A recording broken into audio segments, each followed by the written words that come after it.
This is why we're doing this. Napaka-technical pala yung issue, di ba? IT, yes. Not many people understand. And the press releases na nababasa, ang dating sa press, away ito ng dalawang higante, Dermalog and Stratcom. Ganun lumalabas eh. And because it's so technical, people do not want to go down the covers and say, ano ba talaga nangyayari? Yes. So here's an attempt from my side to say, hindi po away ng dalawang higante ito. Ito po ang problema ng LTO ngayon.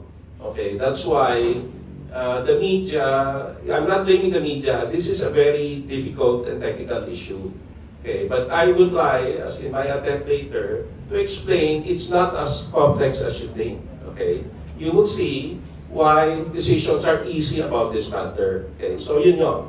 Hopefully, no, I don't know if that's an answer to your question, pero yun nga, no, hindi ito away ng dalawang higante. Okay, this is a thing that all of us should be concerned because it has to do with road safety, roadworthiness, and the security of our family. Natatakot akong i-drive dahil sa nangyayari. Paano kung anak ko masagasaan? Diba? We should all be concerned. Okay, that's why I need to speak out. Diba? Sabi ko it's twofold. The problem is twofold. It is not just a broken system. Yes, that has to be fixed. Kailangan ayusin yan. LTMS is a tool to help you do that. But second, you need a leader who is determined to fix this. Diba? Trabaho mo as head of LTO, implement what the government signed. Pinirmahan na to eh. Tapos na yung debate eh. Diba? Once this Supreme Court petition, tapos na po eh. In-accept na ng COA.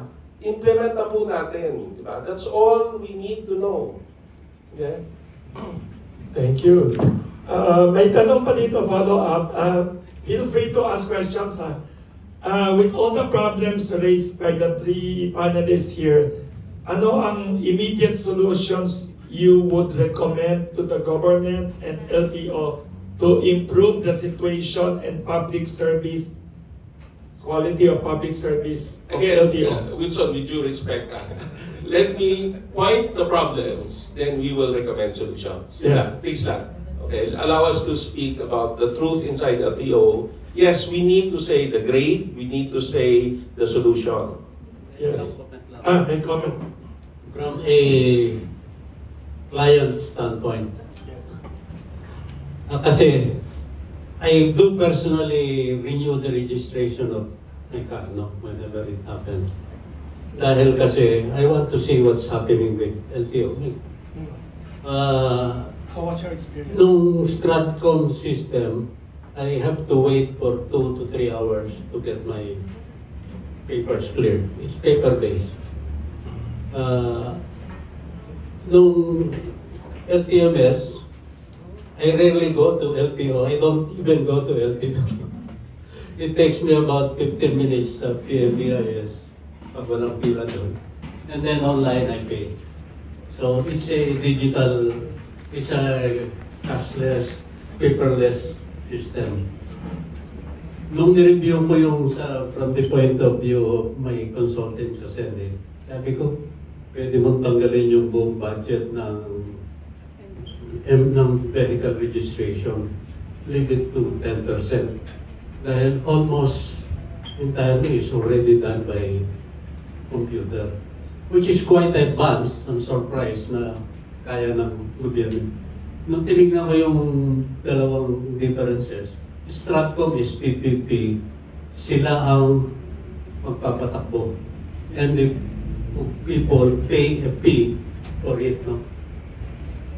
Nabawi na yan, tinutuloy-tutulan, nandun na yung LTO na yan. LTMS, you don't pay. It's the government.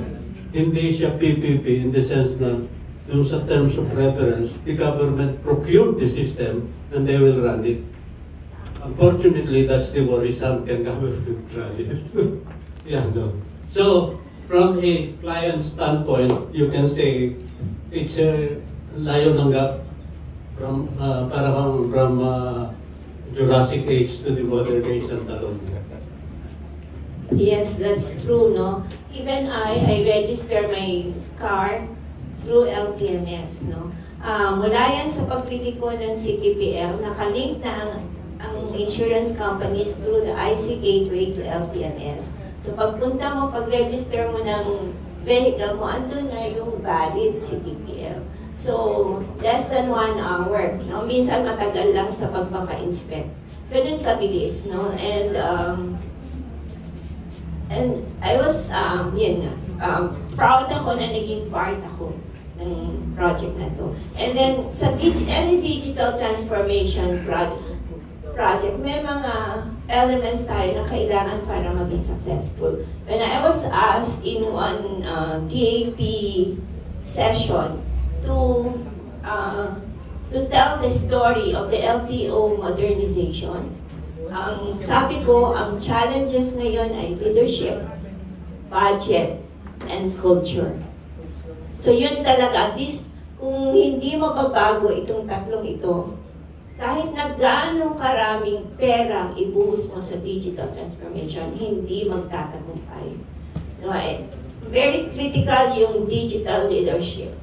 Very critical. And it is not, hindi mura mag-digital transformation.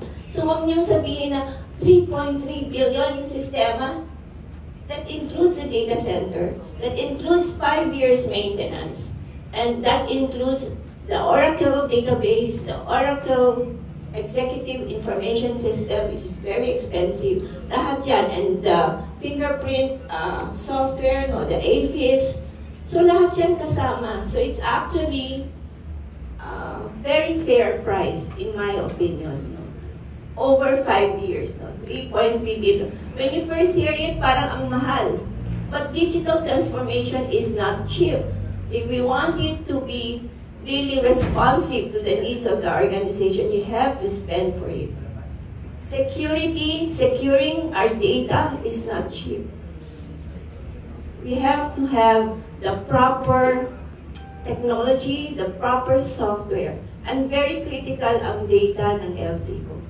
So yun, yun lang ang gusto kong i-comment. No? Ngayon, yung leadership, budget, and culture, wala. Ay, may tanong si Ms. Sheena of SMNI. Good morning, Sir Bernard. Sheena po from SMNI News.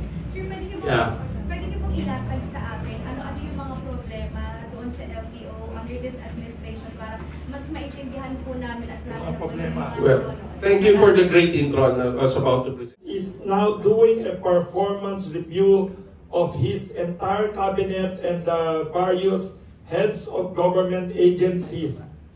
The three of you, the experts sa IT and public service, how do you rate or how do you grade the current LTO chief of the Philippines from a range of A, the highest, to F, the lowest, or failure? From A to F, how would you grade the LTO chief of the Philippines and why? Who would like to be first among the three? Maybe Mr. Bernard Yu might be okay to be the first. Pag-grade ng LTO chief sa performance niya as LTO chief from A to F and why? Thank you, Wilson. Let me answer it this way. I've been a CEO of a company. When you do performance reviews, you explain the work that he has done for the past few months is being assessed, and then you give the grade. I hesitate to say that, but I will go back to that at the end of the session. Kung pwede, Wilson. Yes. Kasi if I'm going to give a grade, I have to explain the basis of the grade. So mamaya bago tayo mag-grade. Okay, so unfair naman bibigay mo ang grade and justify ko bakit yun. Ito muna na lang. Kung hindi tayo pwede mag-grade pa now, Okay. there's a question here. With what the three of you have shared about LTO, the current situation, bakit hindi alam ng publiko many of these issues? Some of the public are not aware of this. Why do you think so?